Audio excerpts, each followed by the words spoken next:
සුබ දවසක් ප්‍රාර්ථනා කරනවා ජයග්‍රාහී දවසක් ප්‍රාර්ථනා කරනවා ටෝක් විත් තිලින YouTube නාලිකාවත් සමගින් එකතුලා ඉන්න හැම දෙනාටම. ඉතින් හැමදාමත් වගේ අලුත් දෙයක් වෙනස් දෙයක් අපි මේ ටෝක් විත් තිලින නාලිකාව තුළින් ඔබට ගෙනෙනවා. ඔබට තිලන කරන්න සියල්ල සූදානම් කරලා තිබෙන්නේ. ඉතින් දක්ෂතාවයන්ගෙන් සපිරි පුද්ගලයන් අපි ටෝක් විත් තිලින නාලිකාව හා සම්මුඛ වන්නට අපි ඔවුන්ව කැඳවාගෙන එනවා. අර කතාවක් තියෙනවා ලොවෙන් එකෙක් එක් දෙයකට වෙයි සමත් කියලා කියමනක්. හැබැයි ඒ කියමන බොරු කරපු පිරිස ඕනෑ තරම් ඉන්නවා. ඉතින් මට ඒ කියමන කියපු සැනින් මට මතකයට නැගෙනවා අපේ අපාතරින් වියෝ වූ ජැක්සන් ඇන්තනි මහත්මාව. ඉතින් ඔහු ඇවිදින පුස්තකාලයක් නිවේදනය, එතකොට රංගපෑම, පද රචනය, එතකොට පිටපත් රචනය ආදී වශයෙන් එකී නොකී මෙකී සෑම සියලු දෙයක් කරන දක්ෂතාවයන් සපිරි පුද්ගලයා. ඉතින් එවන් වූ පුද්ගලයෙක් තමයි අද දවසේදී මේ ටෝක් විත් තිලින නාලිකාව හරහා අපි මේ සම්මුඛ වන්නට ඔහුව කැඳවා ගත්තේ. ඉතින් ඒ වෙන කවුරුත් නෙමෙයි. අටුවා ටීකා ටිප්පණි අවශ්‍ය නැහැ ඔහුව හඳුන්වා දෙන්නට. කුලියාපිටිය පුරවරේ නම කියූ සැනින් ඔහුව දන්නා හඳුනන පුද්ගලයන් තමයි ඉන්නේ. ඔහුව නොදන්නා කෙනෙකු නම් සොයාගත නොහැකි තරම්. ඉතින් කරුණා දේවප්‍රිය මහත්මයා සුබ දවස ප්‍රාර්ථනා කරනවා. සුබ උදෑසන. ඉතින් නම කියූ සැනින් ගොඩක් ආදරයට කියන්නේ මම හිතන්නේ දේවා කියලා මහත්තයා කියලා තමයි කියන්නේ. ඉතින් ඔහු ගැන කතා කරනවා නම් අපිට දැන් මට මොහුව හඳුනා ගන්නට කතා බහ කරන්න ලැබුණු සැනින් මෙවන් වූ දක්ෂයෙක් කොහෙද හැත්තටම මේ සැඟවිලා හිටියේ නෑ. මට හම්බෙද්දී දැන් හැඟීම දක්ෂතාවයන්ගෙන් සපිරි පුද්ගලෙක්. අපි ජීවිත කතාව පටන් ගත්තොත් අපි හැමදාමත් වගේම පාසල් කාලේ යමු. පාසල් කාලයේ මුලින්ම සාරණත් විද්‍යාලය කියන්නේ කලින් මහාවිද්‍යාලයෙන් තමයි මූලික අධ්‍යාපනය ලබා ගත්තේ. ඊට පස්සේ මම O level සහ A level කරන්න කුලියවේ සෙන්ටරල් එකට ආවා 70 ගණන් වල. ඊට පස්සේ මම 81 තමයි මේ සෙන්ටරල් එකෙන් සමුගත්තේ. ඒකට A level කරලා ඉවරලා A level පාස් වෙලා ඊට පස්සේ මම තක්ෂිලා විද්‍යාලයට ගියා ඉංග්‍රීසි ඉගෙන ගන්න අවුරුද්දක්. ඊට පස්සේ මම ඒක ඉගෙනගෙන ඉවරලා නාරායන්පිට ටෙක් එකට ගියා.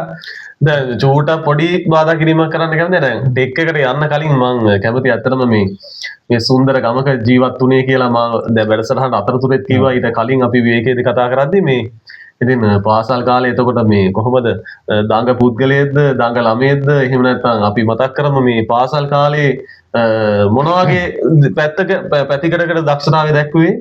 පාසල් කාලේ ගොඩක් වෙලා චිත්‍ර වලට තමයි මම දක්ෂතාවය දැක්ුවේ. ඒක ක්‍රීඩාවලටත් සහභාගී වුණා. ඊට පස්සේ සාහිත්‍ය සංගමේ ලේකම් වෙලා හිටියා සෙන්ටරල් එකේ. ඊට පස්සේ රිදී රේඛා පිටි පුවත්පත කළාම.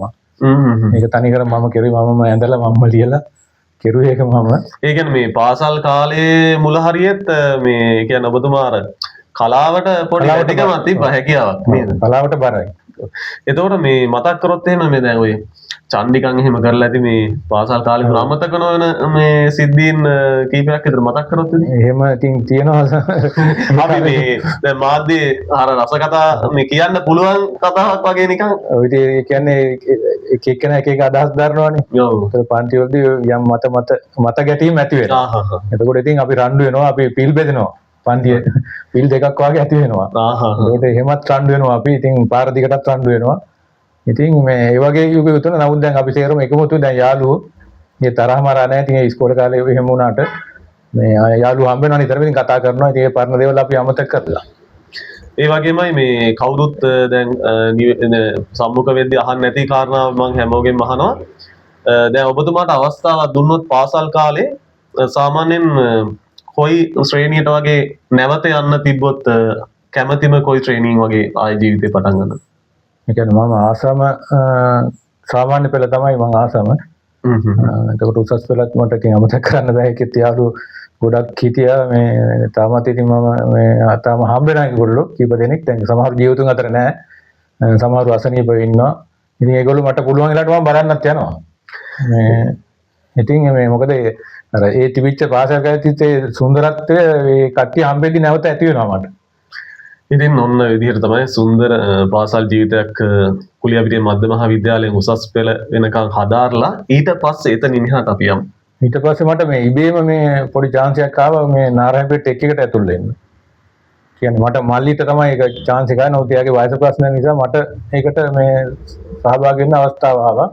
ඊට පස්සේ මම ඒක එක්සෑම් එකක් තිබ්බා. එක්සෑම් එක පාස් වුණාන් පස්සේ මට මාව තේරුණේ මේ මෝටර රථ වාහන තාක්ෂණ ශිල්පය හදාගන්න. ඉතින් මම කැමතිම විෂයක් ඒක. ඉතින් කොල්ලන්ට සාමාන්‍ය රථගාය තියෙනවනේ. අපි ඉතින් කතාවට කියන රථගාය කියලා. ඉතින් ඒක වගේ පොඩි කාලේ මම පොඩි සෙල්ලම් බඩු හැදුවේ මේ වාහනමයි. ඉතින් ඒක පොඩි අර නූල් රෝද අරගෙන ඒවර පොඩි කාඩ්බෝඩ් පෙට්ටියක් අරන් හිල් විදලා එහෙම හැදුවා. එක එක ආකෘති හැදුවා මම. ඊට පස්සේ චිත්‍රත් කෙරුවා. චිත්‍ර වලින් මට මේ ජපානයේ ළමා චිත්‍ර තරඟාවලියෙන් ලෝකඩ පදක්කමක් හම්බෙලා තියෙනවා. ඒකට මට වයස අවුරුදු මම හිතන්නේ 13ක් වගේ ඇති. මේ පදක්කම තාම තියෙනවා මල් ළඟ. ඊට පස්සේ මට තරඟ වලට ඉදිරිපත් වෙන්න බැරි වුණා. මොකද මේ ටෙක් කෝස් එකෙන් පස්සේ මේ රක්ෂාවට ඇතුළු වෙනන් පස්සේ ඔය සේරම නතර වුණා. ඒකයි උනේ විවේකයක් නැති වුණා. ඊට පස්සේ එතකොට ටෙක් කෝස් එක කරලා ඊට පස්සේ ඊට පස්සේ මම පළවෙනි රැකියාව මේ කුලියවිටිය ඩිපෝ ලංකා ගමන මණ්ඩලයේ කුලිය ඩිපෝට තමයි මුල්ම පත්තිය මගේ. ඒ 82 1982 ජූලි දැන් එතකොට ඔන්න දැන් ලංකාවේ ගොඩ දෙනෙක් මේ දැන් වයස කෙනෙක් කියන්න හංගනවා. දැන් මේ ඔබතුමා ඔන්න දැන් ගියක් දුන්නා. වයස 20කින් තමයි මම මේ ඩිපෝට මැදුනේ. එතකොට මේ කුලියවිටිය ඩිපෝ තනතුර සාමාන්‍ය කැමති නම් කියන්න තනතුර මම මේ කියන්නේ ටෙක් එකෙන් අවුට් වෙන පස්සේ ලොකු තනතුරු ගන්න බෑ. එතකොට මේ මම කාර්මික ශිල්පියෙක් විදියට තමයි මුලින්ම මේ සේවයට බැඳුනේ. එතකොට අර මේ දැන් පාසල් කාලේ වුණත් දැන් අර මේ අර වාහන එහෙම ඒක ආසාවක් තිබ්බනේ. දැන් ඒ ආසාව ඒ දිගටම තිබිලාද? එතකොට මේ ටෙක් එකට ගිහිල්ලා ඒ ආසාව දිගටම ඒ කියන්නේ ඒකද හීන තිබ්බේ? ඒක තමයි හීන තිබුණේ. මොකද දැන් ලොකුම දැන් තව එකක් කියන්න ඕන මට. එතකොට මේ අපි කුඩා කාලේ වාහනවල ගමන් බිමන් ගියා. විනෝද චාරික යනවනේ. යන්නේ ඔය ලොරි එක තමයි අපි ගියේ ඉස්සර. එතකොට ඔය වගේ පහසුකම් තිබුණේ බස් ඉන්ටර්සිටි ඒව නැහැ මොනවත්. එතකොට ඒ ලොරියේ යද්දි ලොරිය කැඩෙනවා නිතරම. ඊට පස්සේ මේ දවසක් හම්බන්තොට දිගටම දවස් දෙකක් අපි එහෙ නතරලා හිටියා. මේක හදාගන්න ඇක්සල් එක කැඩිලා. මේ කැඩිච්ච කෑල්ල ඇතුලෙන් ගන්න බැරුව අමාරුයි ගන්න. ඉතින් අපිට තේරෙන්නේ නැහැ. ඉතින් මට මං කල්පනා කරුවා මේක ඇත්ත වශයෙන්ම ඉගෙන ගන්න ඕනේ කියලා. මේ වාහනයක් හදාගන්න දැන් තමන්ටම අපහසුතාවයකට දැන් පත් වුණාට පස්සේ දැන් ඊට පස්සේ හොයන්න ගත්තා. ඔව් ඊට පස්සේ මට උනන්දු නැතුණා මේ දැන් කැඩිච්ච වාහනයක් අපිම අරන් යද්දි අපේ කාර් එකම කැඩුනා. එතකොට ට්‍රැක් එක කැඩුණා කොහොමද අපි හදාගන්නේ? අපිට කිසිම දැනුමක් නැහැනේ. දැන් පොඩි දෙයක් තියෙන සමහරට හදාගන්න. ඒකට ඒක හදාගන්න දැනුමක් නැතිනම් මං කල්පනා කරා මේක ඉගෙන ගන්න ඕන කියලා. ඊට පස්සේ තමයි මේකට උනන්දු වෙලා මේක ඉගෙන ගත්තේ. ඉගෙනගෙන දැන් ඉතින් අවුරුදු 40ක් විතර මේ ශේෂ්ත්‍රේ මම නියැලී හිටියා. ඉතින් මේ දැන් මම ඔටෝමොබයිල් ටීචර් channel එක හරහා මගේ දැනුම මේ ලෝකෙට දෙනවා. ඉතින් අන්න එතනට චුට්ටක් යන්නට මතෙන් දැන් කුලියපිටියේ දැන් ඩිපෝවේ රැකියාව කරනවා පළවෙනි රැකියාව. ඊට පස්සේ ජීවිතේ සම්දිස්ථානයක් වුණා. ඔබ කිව්වා විදේශගත වෙන්නත් වාසනාවක් ලැබුණා කියලා. අපි ඒ ගැන චුට්ටක් මතක් කරමු. විදේශගත වෙන්න කියන්නේ සේරෝ මගේ වාසනාවට වෙච්ච දේවල් සේරෝ. හැමදේම වාසනාවට උනේ. මේ මගේ ටාගට් මොනවාක්වත් තිබුණේ නැහැ. එතකොට මේ මම CDB ඉන්න කාලේ මේ කීප දෙනෙක් ඉන්ටර්විව් ගියා රට යන්න. ඉතින් ඊට පස්සේ මම ඇහුවා ඒගොල්ලන් ඔයාලා කොහෙද ගියේ? ඊට පස්සේ කොල්ලු පිටියේ. එතකොට විශාල පොලිමක් තියෙනවා. මේ අපි ඉන්ටර්විව් එකට හිටියේ නෑ ඉන්න බෑ. එතකොට මේ වර්ෂය මතක් කරලා කොයි කාලේ වගේද රට යන්න සූදානම්? 87. මේක තියෙන කොල්ලු පිටි මේ ඒජන්සිය. ඉතින් මම ඊට පස්සේ මම තීරණය කරුවා මේ මමත් ගිහිල්ලා try කරලා බලන්න ඕනේ කියලා. මගෙත් මොකද හීනයක් තිබුණා පිටරට යන්න. ඒකට අපි ප්ලේන් එකවත් ගිහිල්ලා නැහනේ. එහෙම ආසාවකුත් තිබුණා. දැන් මේ වර්තමානයේ නම් මේ දැන් විදේශගත වෙනවා කිව්වොත් ඔය ජපාන්, කොරියා, ඉතාලි කියලා ඔහොම. එතකොට එකල ඔබතුමාගේ මේ සිහින දේශය උනේ මොකද්ද රට? සිහින දේශය කියන්නේ එතකොට මැද පෙරදිගට ගොඩක් සේවකේ බඳව ගන්නවා. මේ වෙලාවේ එතකොට ජපාන්, කොරියා යන්න කිසිම chance එකක් නැහැ. එතකොට මැද පෙරදිගට ගන්නවා.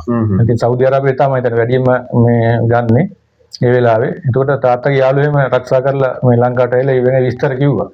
ඊට පස්සේ ඒවත් අධ්‍යයනය කරලා මම අන්තිමට කොහමද සෞදි අරාබියට තමයි මම ගියේ. රියාද් වලට ගියේ. මේ එතකොට මට වෙච්ච වාසනාව තමයි මම පොලිමේ ඉඳලා දවස් දෙකක් පොලිමේ හිටියා. පොලිමේ ඉඳලා කොහමද හවස 5 වෙද්දි අපිට තුන්ඩු උඩ දැම්මා ඉන්න කට්ටිය. ඊට මම තුන්ඩු අවුල ගත්තා. ඒ කට්ටිය උදේ 9ට මේ ඉන්ටර්විව් එකට ගන්නවා කිව්වා. තුන්ඩු අහුල ගත්තා අය. ඔව් අහුල ගත්තා අය. අද මමත් අහුල ගත්තා. මගේ යාළුවෝ තව දෙකක් ගත්තා. ඊට පස්සේ මාත් එක්ක තව යාළුවෙක් හිටියා. එයා ආපහු ගියා. පොලිමේ ඉන්න බෑ කියලා. ඊට පස්සේ එයාට අර යාළුවේ තුන්ඩු ඉල්ල ගත්තා මම. වැඩිපුර ගත්ත එක. ඊට පස්සේ එයාත් අරන් ඒක එයාගේ තාත්තා හම්බෙලා තාත්තා තියරලා ඊට පස්සේ දෙන්නම ඉන්ටර්විව් ගියා මේ පහුවත. පහුවත උදේ 9 දී අපි ඇතුළට ගත්තා. ඊට පස්සේ අපේ වාසනාව කියන්නේ ඒතර ජර්මන් ටෙක් එකේ වයිස් ප්‍රින්සිපල් තමයි අපි ඉන්ටර්විව් කරන්නේ. මේක ලොකු chance එකක් වුණා. මම මොකද part time කරුවේ ජර්මන් ටෙක් එකේ. ඒතකොට ගියාම ඒ සර් ටක් ගාලා අපි අඳුනගත්තා. අපේ මොනවද දෙක ගාම. ඊට පස්සේ මේ ඔයාලට මොන ඉන්ටර්විව්ද කියලා කිව්වා. යන්න ලෑස්ති වෙන්න කිව්වා. ඉතින් ඒකේ තමයි ආරම්භය. ඉතින් වාසනාවක් ඒතරම් විදුහල්පතිතුමා එතන හිටපු එක. ඒ වෙලේ හිටපු විදුහල්පතිතුමා. ඒ කියන්නේ පහවදා වීසා වලට ඇරියා අපිව. ඊට පහවදා අපි සෞදි. ඉන්ටර්විව් කියලා දවස් එක දවසයි මං ගෙදර හිටියේ. හැබැයි අර ජීවිතේ මේ වාසනාව කියන එක ලියාගෙනවා මේ කෙනෙක් කියලා හිතනවා. මොකද මේ සාමාන්‍යයෙන් ආසා කරන තමන් ජීවිතේ ආසා කරන රැකියාවක් කීයෙන් කී දෙනාට අද කාලේ කරන්න හම්බුනේ. ඒක අමාරුයි. වාසනාව තියෙන්න ඕනේ. ඊට පස්සේ මම මේ සෞදි ඉඳලා ඇවිල්ලා විවාහ වුණා. ඒ කියන්නේ 91. ඊට පස්සේ මම 93 ආපහු මේ දෝ කටර වලට ගියා ආයේ. අවුරුදු 2කමාරකට. සම්පූර්ණ මගේ සේවා කාලේ පිටරට අවුරුදු 6ක් පමණ වෙනවා. අවුරුදු 6ක්. හැබැයි ඔබ මීට පෙර දැන් මේ වැඩසටහනට පෙර ආතුව ඔබ සඳහන් කරා මේ ඔබතුමාගේ අර විවිධ කාලයන් වලදී තිබ්බ මේ ටාගට්ස් එක ගද්දි මේ විදේශ ගතන එකත් එක්තරා මේ ඉලක්කයක්. ඒ ඉලක්කයක්. ඒ කියන්නේ ඒක හිතේ තිබුණා. නමුත් උනන්දුවක් එහෙම ගත්තේ නෑ මං. නමුත් ඉබේ මේ වාසනාව වාගේ පැදිලා ඉබේම ඉන්ටෝල්ට කියලා එතන මම දන්න අය ඉන්නවා. එතකොට මේ ඒ කියන්නේ ඒක හිතා ගන්නවත් බෑ. එතකොට අර තුන්රුට දාලා ඉක්මනටම අපි පහවදා ගත්තා. ඒතකොට කිලෝමීටරයක් එකමාරක් විතර තියෙන පොලිමකින් තමයි අපි මේ ගැලවිලා ගිහිල්ලා මේ වාසනාව උදා කරගත්තේ. සහ දැන් ජීවිතේ තවත් මේ ඒක වාසනාව කියන්නේ උපරිමයෙන්ම මේ ළඟා වුණු අවස්ථා දෙකක් මට ප්‍රකාශ කරා. දැන් ලංකාව කියන්නේ මේ යුද්ධයෙන් බැටකාපු රටන්නේ. ඉතින් ඒ බිහිසුණු කාලයේදී ඒ වින්ද මේ ජීවිතේ 99න් මේ බේරුණ අවස්ථා කිහිපයකුත් මතක් කරා. අපි ඒ වාසනාව ගැනත් මෙතනටම මේ කතාවත් හොඳයි. ඒකත් නොකියම් බෑ. මොකද මේ එතකොට මම ටෙක් යන නාරයන් පිට. එතකොට ඔයගොල්ලන්ට මතකද පිටකොටුවේ මේ බෝගාලක ලොකු බෝම්බයක් පිපුරුවා. ත්‍රස්තවාදීසින් මේ ඒ කාර් එක තල්ලු කරන් ආයේ බෝම්බේ ටයිමින් තියලා තල්ලු කරන් ඇවිල්ලා මම බීපු බීම කඩේ දා. මම හිතන්නේ මේ ඔබ සඳහන් කර විදිහට මේ ගෑස් පහ හන්දියේ ඉඳලා තමයි ඒ කාර් එක තල්ලු කරන් ඇවිල්ලා තියෙන්නේ. කාර් එක තල්ලු කරන් ඇවිල්ලා ඊට පස්සේ මම එතනින් ඒ කාර් එක එන්න ඉස්සෙල්ලා මම එතන කඩේකින් බීම එකක් බීලා මේ බස් එකට නගින්න සූදානම් වෙලා හිටියේ. එතන මේ ළඟම. ඒතර කඩේ ඉස්සරහට තමයි මේ කාර් එක නතර කරලා තියෙන්නේ. ඊට පස්සේ මම කියන ඔබතුමා අර බීම බිබී හිටපු කඩේ ඉස්සරහමයි අර බෝම්බේ අටවපු ඒ කාර් එක නතර කරලා. එතන තමයි බල හැරලා තිබුණේ. ඒකෙන් තමයි මම දැනගත්තේ මම බීම බීපු කඩේ ඉස්සරහට තමයි මේක පුපුරලා තියෙන්නේ කියලා. ඒ කියන්නේ මේ තව විනාඩියක් එහෙම වුණා නම් එහෙම තොප්පි පොඩි කාලයක් වුණා නම් එහෙම අද ඔබතුමා මෙතන නෑ. ජීවිතුන් අතර නෑ. ඊට පස්සේ කුලිය පිටේ මුදලාලි කෙනෙක් හිටියා ශ්‍රියානන්ද හෝටලේ කියලා තියෙනවා. ඒකේ සහෝදරයෙක් මාත් එක්ක හිතුවත් එයා විතරයි. ඊට පස්සේ එයාත් එක්ක මම කතා කරලා ඇවිල්ලා තමයි මේ බීම බීලා මගේ බස් එකට නැග්ගේ. මම සීටී බස් එකට නැග්ගේ. එයා ප්‍රයිවට් බස් එකට හෙත් වෙලා හිටියා. ඊට පස්සේ මම පෑලිගොඩ ඉඳලා පෑලිගොඩ කැලණිපාලම තියෙන්නේ. කැලණිපාල පහුවෙද්දිම බෝම්බේ පිපුරුවා. ඒ කියන්නේ ඔබ සද්ද වුණා. යන බස් එක නතර කරලා බලුවා පිටිපස්සේ පිටකොටුව පැත්තෙන් ලොකු දුමක් නගිනවා. එතකොට මට පොඩි සැකයක් ඇති වුණා අතන බෝගහලංගම වෙන්නේ නැති කියලා. ඊට පස්සේ ආරංචි වුණා මේ අර අපේ යාළුවා ශ්‍රියානන්ද හෝටලේ මේ මහත්තයා නැති වුණා කියලා. ජීවිතේ මට දැන් මේ අවුරුදු ගානනාව පුරාවටම මෙහෙම ප්‍රශ්නයක් අහන්න මට අවස්ථාවක් තාම ලැබිලා නැහැ. ඇත්තටම දැන් මේ බෝම්බේ පිපුරුන සද්දෙත් ඇහුණා. එතකොට තව චුට්ටක් එහාට මෙහාට වුණා නම් ඔබතුමා මේ බෝම්බෙන් ජීවිතේ නැති වෙනවා. ඇත්තට මේ සද්ද ඇහුණ වෙලේ ඇත්තට මොකක්ද ඒ වෙලේ හිතුනේ? ඇත්තට මට හිතුනේ මේ පාර කෙලින් බලද්දි පිටකොටුව තමයි තන. එතකොට ස්ථානේ අපිට ඇත්තටම තීරණය කරගන්න බෑ. ඉතින් අපි මේ බැලුවා කියලා. ඊට පස්සේ ආරංචි වුණා මේක පිටකොටුවේ පුපුරලා තියෙන කියලා. ඊට පස්සේ මේ ස්ථානේ දැනගත්තාම මට හිතුණා මේ මහත්තයා නැති වෙලා ඇති කියලා. පස්සේ ආරංචි වුණා එයා නැති වුණා කියලා. ඉතින් එයා අන්තිමට කතා කරේ මාත් එක්ක. එයාගේ අවසාන අවස්ථාවේ කතා කරේ මාත් එක්ක. එයා මට අඬ ගැව්වා ඒ බස් එකේ එන්න. නමුත් මම ගියේ නෑ. මං කිව්වා මහත්තයා මට සීසන් එක තියෙනවා. මං මේ බස් එකේ එන්නම් ඔයා මේක එන්න කියලා. ඉතින් එයාත් එක්ක එදා හිටියා නම් එයාත් එක්ක මාත් ඉවරයි. මකරි වාසනාවක් තියෙනවා ජීවත් වෙන්න. මේ වගේම විශේෂයෙන්ම මම හිතන්නේ මැද පෙරදිග කිව්ව ගමන් මේ කියන්නේ මේ දරුණු නීති රීතිනේ තියෙන්නේ. ඒ කියන්නේ මේ මරණ දඬුවම දෙනවා එලිපිට දෙනවා. එතකොට අපි අහලා තියෙනවා දැන් සමාජයේ අර ගල් ගහලා මරනවා අතපය කපනවා. ඒ කියන්නේ දැඩි දඬුවම් දෙනවා. මේ වගේ අපේ වගේ රටවල වගේ නෙමෙයි නීතිය දැඩිව ක්‍රියාත්මක කරනවා. ඉතින් ජීවිතේ මම හිතන්නේ ලංකාවේ මිනිස්සෙකුට අත්විඳින්න කලාතුරකින් ලැබෙන අවස්ථාවක් ඔබතුමන්ට ලැබිලා තියෙනවා. ඒ බිහිසුණු අත්දැකීම කොහොමද තමන්ගේ දැසින් සජීවීව දැක්ක කියන එකත් අපි ඔන්න අපව නරඹන හැම දිනකටම කියන්න සූදානම්. අපි පටන් ගමු.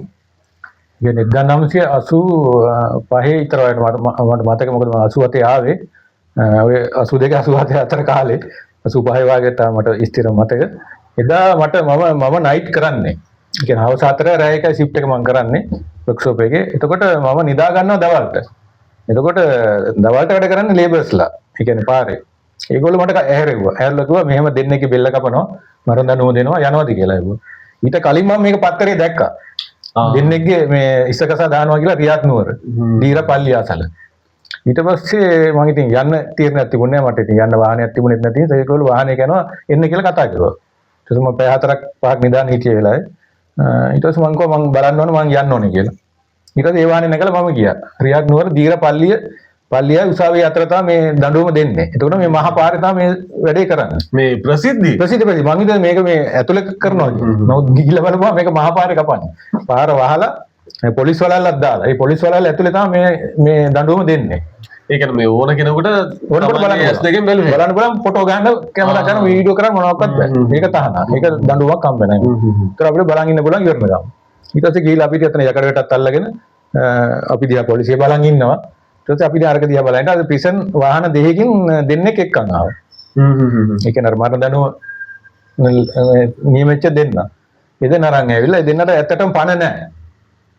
ඒ දෙන උස්සගෙන වගේ ආවේ නිකන් එල්ලගෙන. ඒ කියන්නේ මේ තව කීලෙන් අල්ලනවා වගේ එහෙම ආවේ. ඇවිල්ලා දැන් දනග. ඒතකොට අර දැන් මේ අපි සාමාන්‍යයෙන් දැකලා තියෙන මූණ වහලා අර එහෙම නෙමෙයි මූණ ඇරලා. එහෙම නෑ. එයාගේ අරාබි ලෝගෝ වගේ කන්දලෙන් සුදු පාට.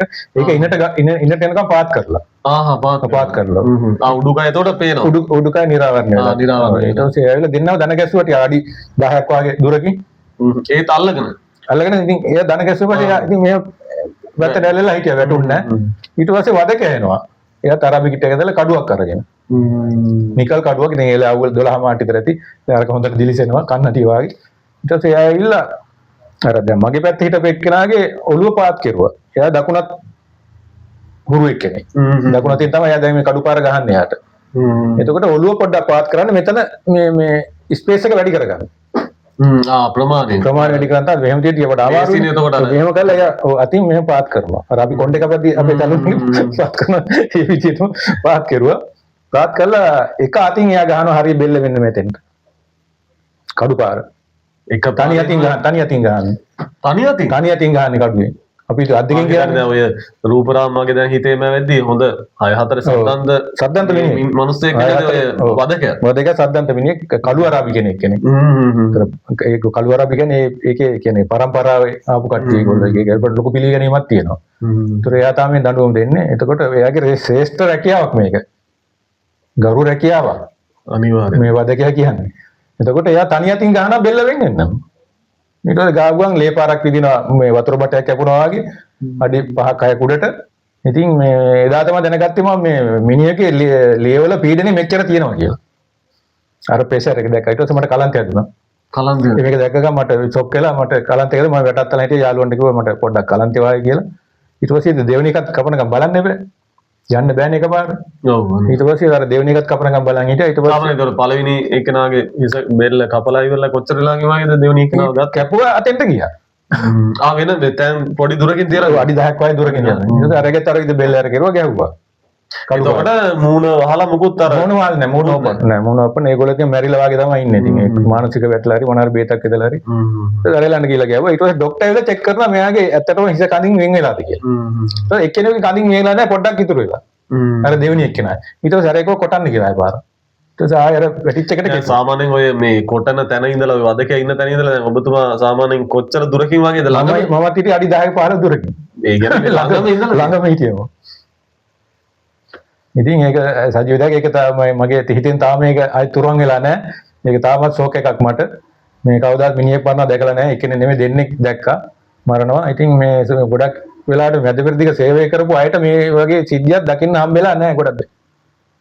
මේ මම දැක්කා මිසක් මම අනිවාර්යයෙන්. ඔව් ඉතින් ඒක කියන්න ඕනේ මේ අපේ රටේ තව ඒ වගේ නීති තියෙනවා මේ රට හදන්න පුළුවන්. ඇත්තටම ඇත්තට මේ පණිවිඩෙත් ඒත් එකම අපිට දෙන්න වුවමනායි මේ ඒ වගේ දැඩි දඬුවම් බය හිතෙන මේ තැති ගන්න දඬුවම් දුන්නා නම් මේ ගොඩක් දේවල් මේ පාලනය වෙන්න තිබ්බා. අපිට ඒ රටවලින් ගන්න පුළුවන් ආදර්ශ සත්‍යකව අපි ගත්තේ නැහැ. අනිවාර්යයෙන්. පිට රටින් ගන්න පුළුවන් දේවල් අපි අරන් නැහැ ඇත්තටම ලංකාවේ. ඉතින් මිනිස්සු ටික හැදිලා ඉන්න ඕනේ. මිනිස්සු හැදිලා නැහැ. පරිසරය විනාශ කරන හැටි පේනවා. පාර දිගට ගියාම බලන්න බලන්න බලන්න කියන්න ඕනේ නැහැ. එතකොට ඒ දේවල් අරගත්තේ නැති නිසා අපිට මිනිස්සු හැදෙන්නෙත් නැහැ. මිනිස්සු හැදුනොත් රට හැදෙනවා. ඒ කියන්නේ කොච්චර බණ ඇහුවත් කොච්චර පින්කම් කරත් අර ආකල්පමය වෙනසක් ඇති වෙනවා නම් එතන තමයි මේ රටේ දියුණුව නේ. ඇත්ත වශයෙන්ම ආකල්පමය වෙනසක් තමයි වෙන්න ඕනේ. ඉතින් අපි අර පාරේ බුලත් කියලා ගහන්න නැති වෙන්න ඕනේ. අපි ටොපි කොලේ බිම දාන්න නැති වෙන්න ඕනේ. කඩල කොට මේ කෝච්චියෙන් ජනෙලෙන් බස්සින් එළියට වීසි කරන්නේ නැති සමාජයක්, වතුර බෝතලේ එළියට වීසි කරන්නේ නැති සමාජයක්, පරිසරයට ආදරය කරන සමාජයක් හැදුවොත් මේ රට කොට ගන්න පුළුවන්. ඉතින් අර මං කලින් සඳහන් කරා වගේම ලොවෙන් එකෙක් එක් දෙයකට වෙයි සමත් කියමන බිඳපු පුද්ගලයෙක් තමයි මෙතුමා. දැන් එතුමාගේ ජීවිත අත්දැකීම් අපිට මේ හෝරාවකින් දෙකකින් අපිට මේක ඉවර කරන්න බෑ. සහ තව මේ අර කතාවකුත් තියෙනනේ හොඳ සෙල්ලම් එළි වෙන ජාමට කියලා. ඉතින් ඒ වගේ තව මෙතුමාගේ මේ කතාවේ අපි මේ පටන් ගත්තා විතරයි. ඉතින් අපි අදට මේ කොටස මෙතනින් හමාර කරන්නයි සූදානම් වෙන්නේ. ඊළඟ කොටසින් අපි සූදානම් රසබර තවත් බිහිසුණු රසබර මෙතුමාගේ ජීවිත කතාවේ ඉතිරි කොටස ඔබට ගෙනෙන්න.